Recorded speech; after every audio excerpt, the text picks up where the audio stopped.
Subscribe, like, and share, because today's story will shake your heart. You're about to hear a story where a little boy makes a decision so brave, even grown men would tremble. And a rancher, known for his stone-cold heart, says something that changes everything. Let's begin.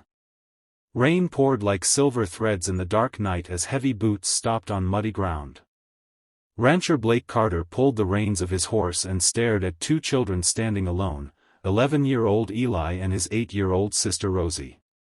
With a deep, thunderous voice, Blake asked, "What are you two doing out here at this hour?"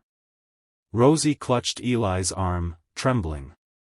And Eli, his face soaked with tears, stepped forward and whispered with a breaking voice. "Please sir, spare my sister. If you need to take someone, take me instead." That one sentence changed everything. The cold wind cut through the mountains like broken glass. Thunder rolled far away, echoing through the empty fields. Eli and Rosie had been wandering for 3 long days, hungry, exhausted, frightened. Their mom was in the hospital, and the uncle they went to stay with had kicked them out mercilessly. Eli held Rosie's hand tightly, trying to hide his fear. "Eli, when are we going home?" Rosie whispered.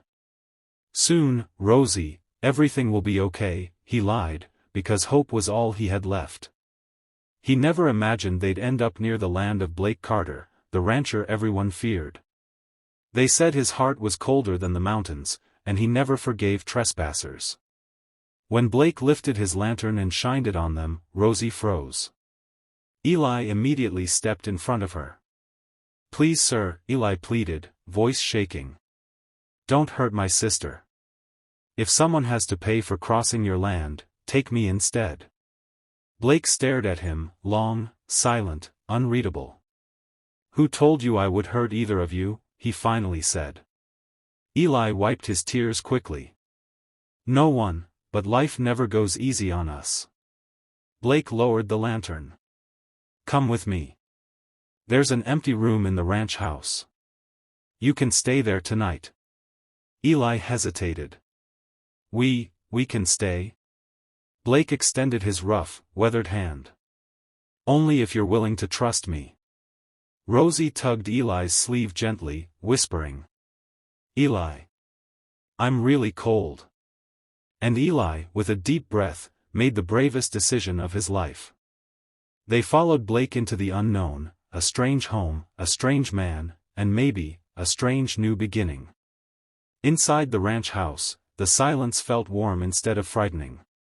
Katie, Blake's 17-year-old daughter with a soft heart and gentle eyes, rushed in with blankets the moment she saw the kids. Rosie blinked up at her as she wrapped the blanket around her. "Your fingers are freezing, poor thing," Katie murmured kindly. Rosie had no strength except to nod. Eli sat stiffly on the chair, watching everything carefully. A part of him still feared they would be kicked out again. Blake placed bowls of hot soup on the table. "Eat first." When Eli picked up the bowl, his hands trembled. "How long have you been wandering?" Blake asked. 3, maybe 4 days, Eli answered quietly. "And your mother?"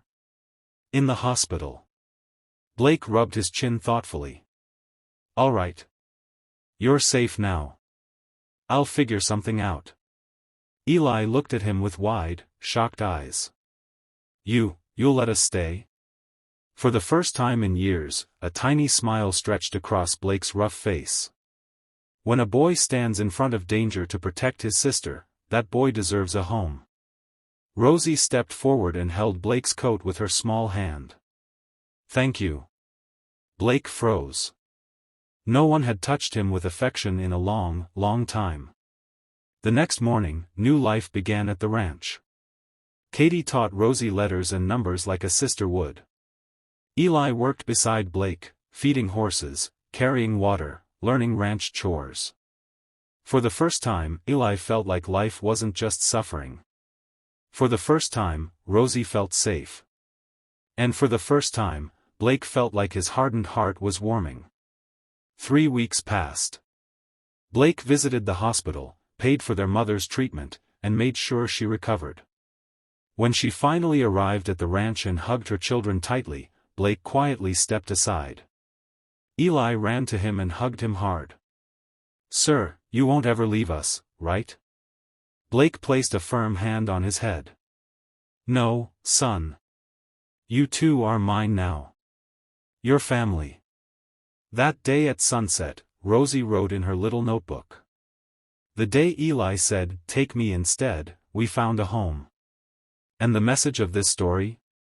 Sometimes the smallest act of courage can lead you right where you belong.